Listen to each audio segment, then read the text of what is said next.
What's up, fam, and welcome back to my channel, the best place to help you get started building your business and brand online. And today we are talking, you got it, YouTube thumbnail mistakes. Now, more specifically, the top 5 most common that are keeping people from clicking on your videos. And I don't know if you know this, but if you don't, you need to. Thumbnails are super important and one of the biggest factors on whether or not somebody actually clicks to watch your video. And if they ain't clicking, then you ain't growing. So if you're excited to learn what these mistakes are, hit that thumbs up, subscribe if you haven't already, hit the bell, and keep on watching.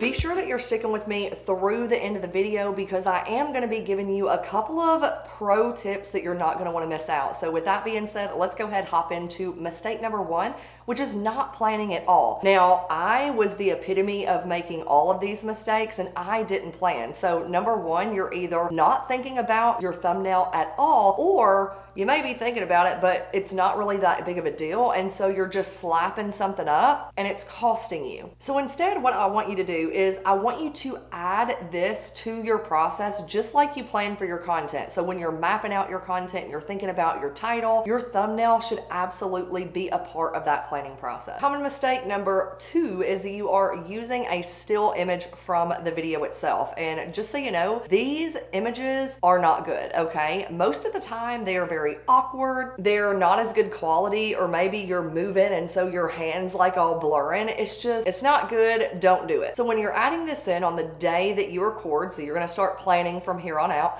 I want you to take a point, or to make a point, to actually take some images after you record your video. You can do it before, you can do it after. Just think about like what type of emotion that you want to convey, and that way snap several different pictures. And so when you go to create that YouTube thumbnail, you've got several different images to work with and you aren't having to go back to the drawing board. The third most common mistake that I not only made myself for a long time, but I see other people making it too, and that is too much text on the thumbnail itself. The reality is most people, the majority of people, are not sitting here watching YouTube on their TVs. They're generally watching it from their phone. And so you have to take that into consideration when people are actually scrolling through. If you're using too much text, it makes it way harder to read, which is going to lower the chances of you actually getting a click. When it comes to how many words, I would say 4 to 5 words or less, as few words as possible. That way you can make the font bigger, the size of the font bigger, and it's gonna stand out. Now, when it comes to text on your pictures, there's a couple of things that you can do, and what we're about to do, I'm gonna take you over on my laptop and I'm gonna show you several different examples of this. That way you not only are hearing it, but you're actually seeing it in action as well. But there's 2 ways that you can do text on your image. The first is to simply restate some version of the title, and the second is to tease the title and create some type of curiosity. So let's hop on my computer and show you what I'm talking about. All right, so we're over here on my YouTube channel. I've got several different kind of channels pulled up, but I wanted to kind of give you a visual of what I mean by restating your title and your thumbnail or creating some curiosity. And I've got some different channels pulled up from some different niches to kind of show you some examples. So let's say if you're looking at, say, this particular video, top Facebook mistakes that lower engagement. Of course, on the thumbnail, I just put what lowers engagement. So that is me restating the title. When I did this video on Facebook algorithm explain, again, I'm just algorithm explain. So as few words as possible, and this is just restating the title. And I'm noticing a lot of times, like if you look over here at Heidi Summers, she restates her title as well. And she's in the health and wellness. So like this one, my full house tour, of course, her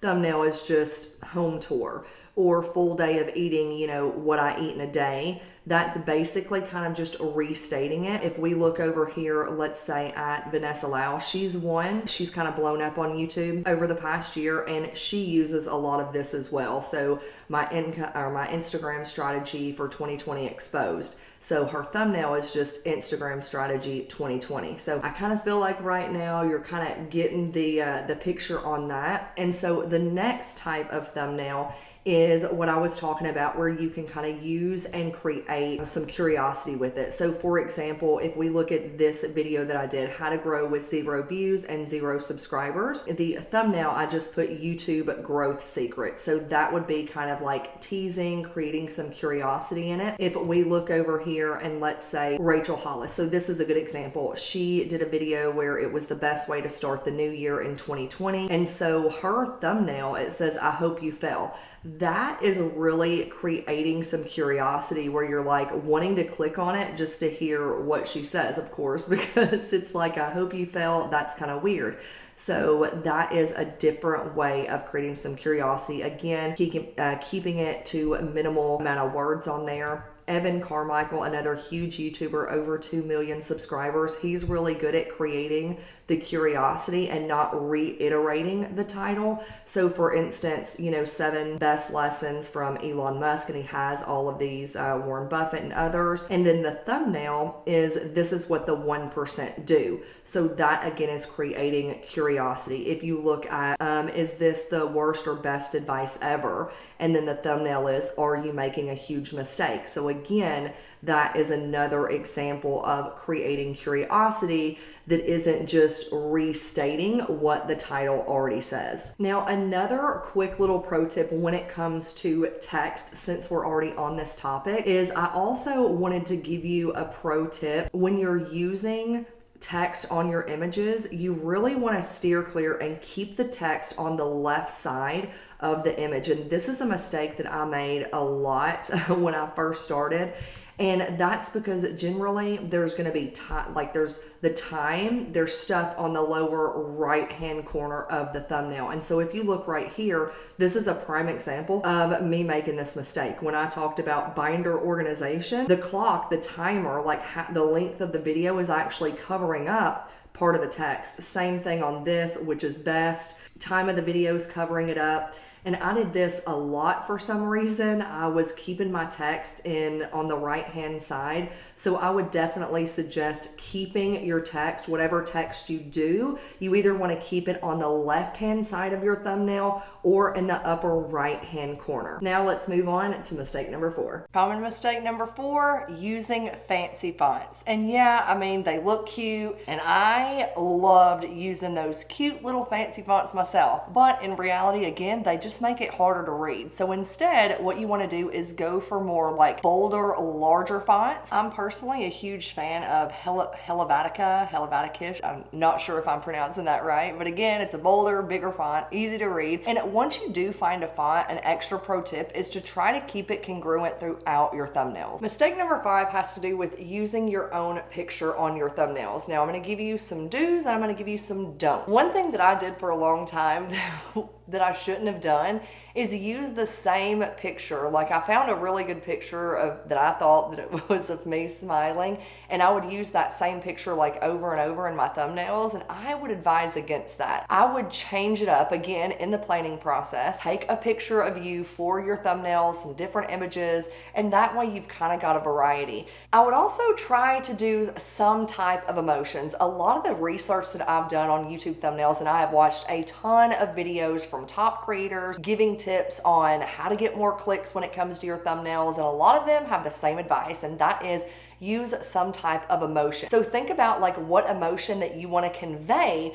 to bring people into your video. So is it, do you want to use some type of surprise, or do you want to use anger, disgust, or sadness, or a shocked face, or whatever type of emotion that you want to convey? And I would have that be a picture of you, an up close picture. I would also recommend that it's of your waist up. I would not recommend doing any type of like full-on body shot. There is an exception of this, which is going to come up in my pro tips here in just a minute, but generally speaking, an up-close picture of you using some type of emotion.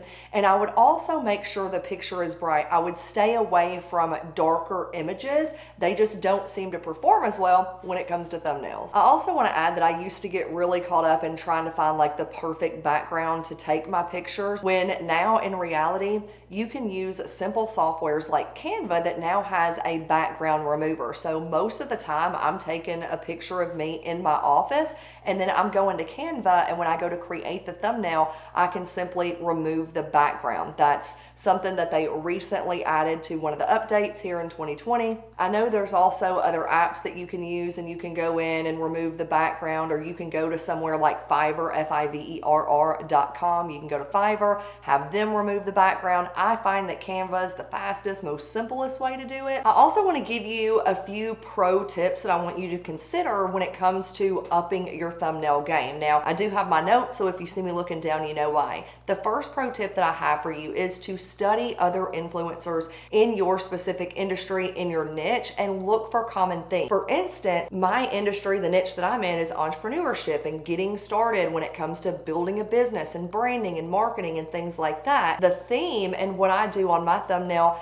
is going to be a little bit different if you're somebody who you're in health and wellness. So if you look at the example that I gave earlier when I showed Heidi Summers different thumbnails, a lot of people in the health and wellness industry, depending on the types of content that they're talking about, they may show full body shots, as to where somebody like me, or if you're in, if you're branding yourself or you're niching down when it comes to hair, you're gonna want those up close shots. So pay attention, study different influencers, people who have a higher, like a bigger audience over on YouTube, and look for themes. So just something to keep in mind, which brings me to pro tip number 2. When you are looking at those different influencers, go to their videos, and I want you to search for their most popular videos on their channel and study those particular thumbnails. These are videos that have gotten them a lot of views and helped them grow their channel. So take that as like a hint, study those thumbnails, also study those titles. That's definitely what I do when it comes to looking at the most viewed videos. Generally, when it comes to a higher click-through rate, people clicking on the video,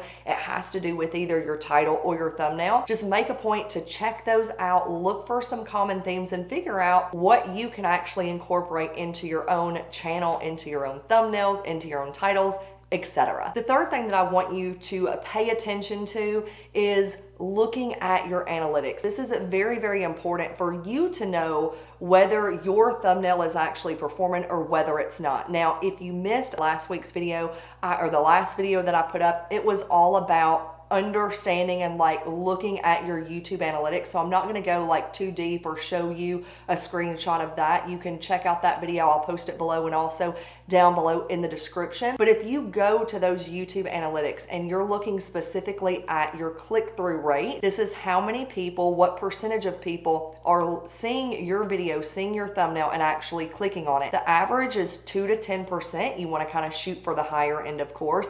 So if you've got a lower click-through rate than normal on a particular video, pay attention to that and see which videos have the higher click-through rate, study those thumbnails, and continue to do more of the ones that are getting you the higher clicks, the more clicks. The fourth thing that I want you to pay attention to and avoid is colors. Like, pay attention to the colors of your fonts up against like the backgrounds that you're using. One thing that I did when looking back at some of my videos is I was using a lighter background and a lighter font color, which was making it kind of blend in, and it was harder to stand out. Like, the thumbnail wasn't standing out at all. So just keep that in mind as you're creating. Make sure that the fonts that you're using, the color of those fonts aren't blending into your background. You want to make it pop, you want to make it stand out. If you got some value from today's video, be sure to give it a thumbs up, and if you haven't already, subscribe and hit the bell. Question of the day, because as always, I want to hear from you, and I want to know, when it comes to you browsing and looking at videos on YouTube,